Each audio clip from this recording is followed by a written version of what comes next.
In the late 1990s, Bear Family Records in Germany re-released their Conway Twitty The Rock and Roll Years box set. They had previously released it in the 80s on vinyl, but here they upgrade the artwork and presentation, making it one great collection of Conway's rock and roll songs on CD. The included booklet comes with lots of pictures and information, from when Conway first started at Sun Records up to when he finished at ABC-Paramount. The last few pages of this booklet include Conway's entire rock discography, having information on every recording session. Let's take a closer look at the last page. You'll see that Bear Family Records did their best to get their hands on every Conway rock recording and provide as much detail as they could on each session. Some songs in this collection were available for the very first time since they were never issued. But as we look closer, we can see that they sadly couldn't get their hands on everything. Some recordings were just lost. Well, fans, I'm proud to announce that 2 songs from Conway's February 1964 session for ABC-Paramount have been found. Not only have they been found, but music detectives got the opportunity to save these tracks from ever getting lost again. So let's take a look at what was found.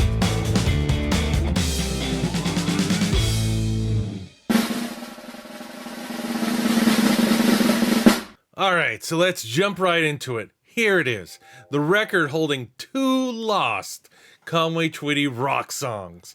You'll notice 2 handwritten notes on the sleeve, Shelby in the upper left and not issued in the upper right.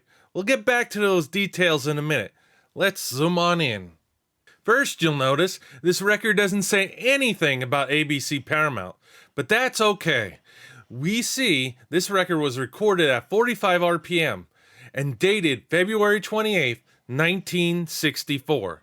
If you remember, the Bear Family Discography listing has the date of the session as February 27, 1964. So this record was created just a day after the session was held. There are 4 songs on this record, but we're going to focus on the 2 that were listed as lost first, both appearing on the same side, which makes sense if they were recorded back to back. First up is a song Conway recorded many times over his career, and has the distinction of getting passed over for the flip side, It's Only Make Believe, Conway's breakout hit in 1958. This is another arrangement of I'll Try, never heard before. Well, not by many. And the second song, Young Boy Blues, a song only ever recorded once by Conway.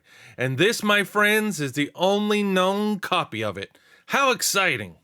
Okay, still think this is too good to be true, Conway fans?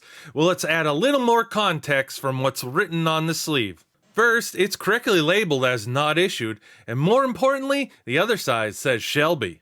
For those of you who have been following along with our Conway Twitty discography videos, this isn't the first time we've mentioned the name Shelby. Shelby is for Shelby Singleton, and this is further confirmed from the man who had previously had this record. He writes, "This specific acetate came to me from when I cleared out Shelby Singleton's acetates file about 2005. He was a friend of mine and a significant influence. I bought much of his audio archive and records."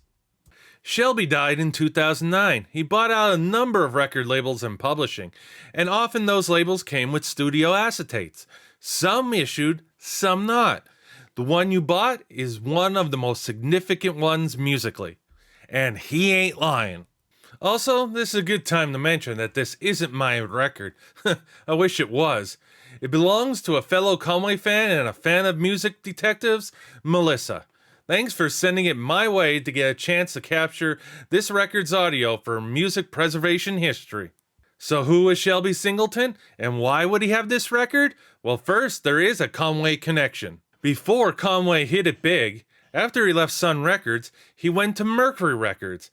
And who else was working at Mercury? You guessed it, Shelby Singleton. Check out the full video we did with Conway's time at Mercury in the credits below. Let's look at the other side of this record. It contains Such a Night and My Baby Left Me, the other two songs recorded at the February 27th session. There shouldn't be any doubt that this record is the real deal. These two songs were on a promo 45 together, released by ABC-Paramount.